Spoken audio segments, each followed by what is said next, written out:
দেবী, দেবী তুমি শান্ত হও। দেবী এদিকে শোনো।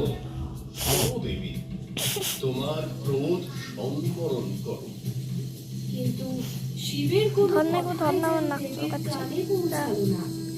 আর কোনো নাক উপায় চুলকাচ্ছে দেখতে রে। না পেয়ে শিব মাটিতে শুয়ে পড়লেন এবং দেবী তার তাণ্ডব নৃত্য করতে করতে শিবের বুকে পা রাখলে তিনি বুঝতে পারেন যে এটি তার স্বামী এবং নিজের লালব জিভটা বার করে দেন এবং দেবী শান্ত হন।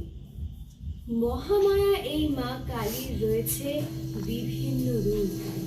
দক্ষিণা কালী, সিদ্ধ কালী, গুহকালী, মহাকালী, ভদ্রকালী, চামুন্ডা কালী, শ্মশান কালী ও আদ্যা কালী।